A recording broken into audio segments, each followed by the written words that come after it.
Bang, boleh kongsi tak resepi ni bang? Ni resepi ayam masak merah untuk 100 orang ni. Ni lain sikit bang. Ni lain sikit. Jom nak resepi, jom.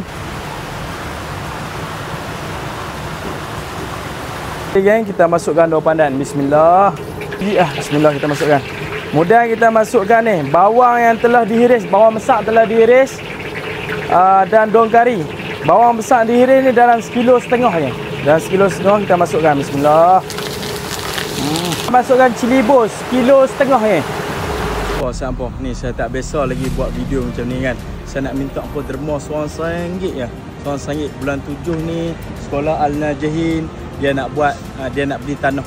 Nak beli tanah sebanyak 2 juta kan. Sebanyak 2 juta. So saya nak minta hampa tolong share video ni. Kalau tak mampu nak wakaf RM1, share je video ni. Dapat manfaat, dapat pahala nah. Saya nak abang lagi satu. Kalau hampa nak wakaf tanah, dia alu-alukan lah. Tolonglah mereka. Bulan 7 ni tak berapa hari dah bulan 7 ni kan. Perlukan dana 2 juta kan. Seorang RM1 ke seorang RM2 saja.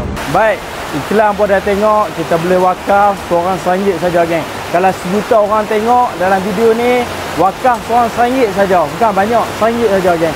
Tolong bantu depa geng lah, bantu depa. Okey, kita teruskan rempah cili 150 gram. Rempah cili, rempah ketumbak 100 gram. Jintan manis 100 gram, jintan putih 100 gram. Okey, kita masukkan semua rempah ni. Bismillah.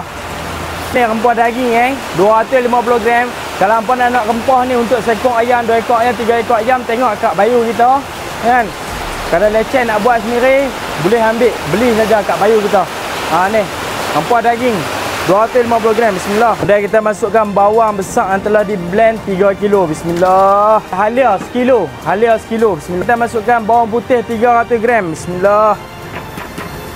Kemudian kita masukkan lengkuah 2 kilo. Bismillah.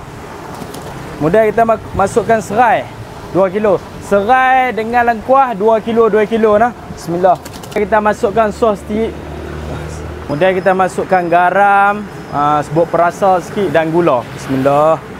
Kemudian kita masukkan tomato soup geng.